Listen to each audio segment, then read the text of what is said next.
नारायण, राधे राधे।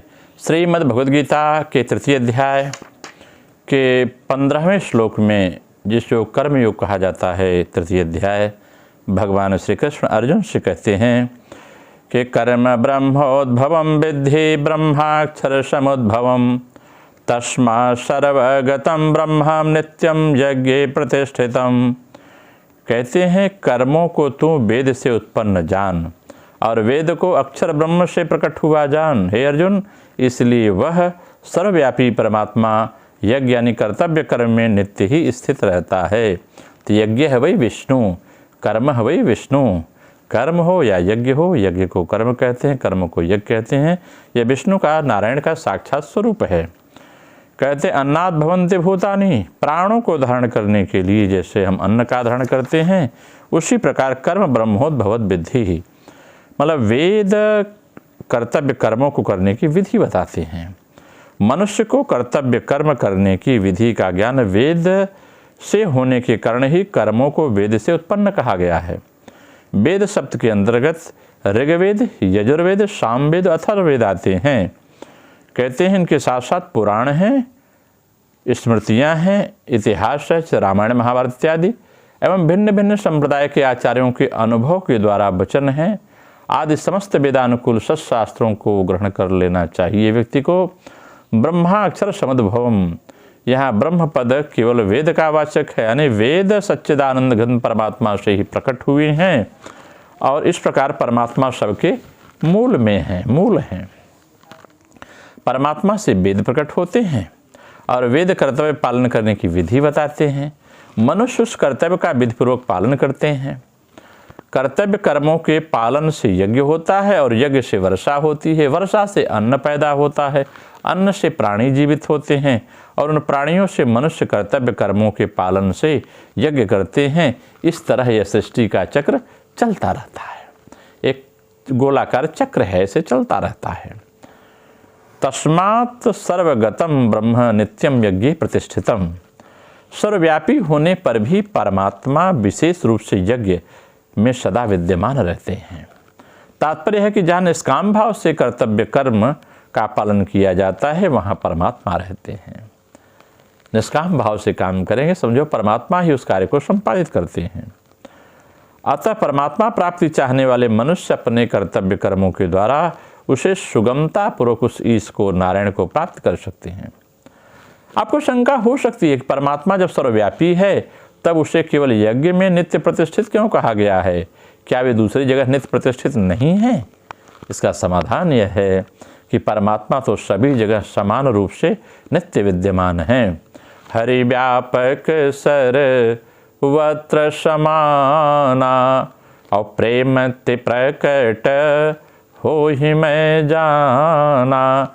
लेकिन वे अनित्य और एक देशीय नहीं हैं, इसलिए उन्हें यहाँ सर्वगत कहा गया है।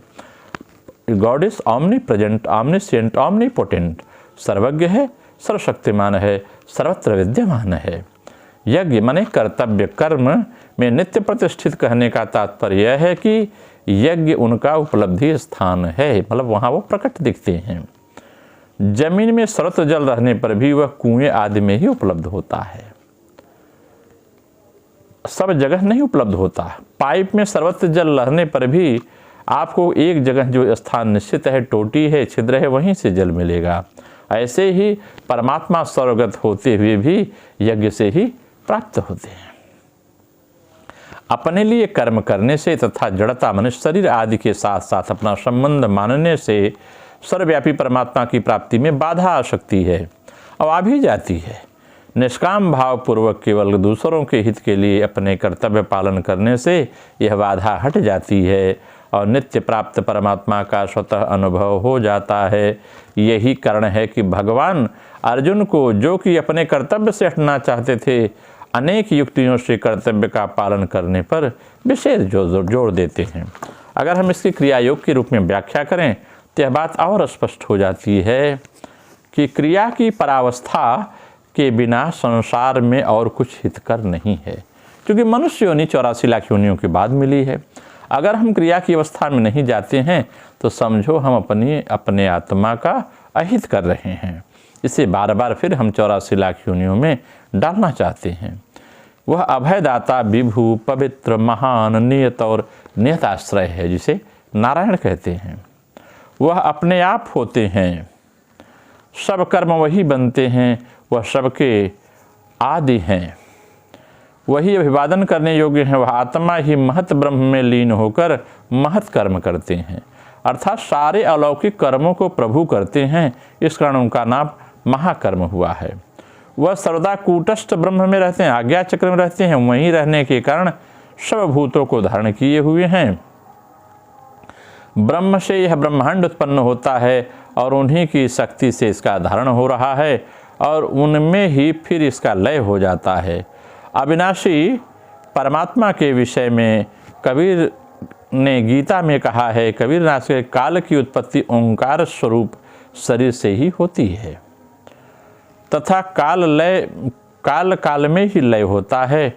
सब कालों के काल महाकाल पर ब्रह्म व्योम हैं और वही महाकाश चिदाकाश बनते हैं क्रिया की परावस्था में।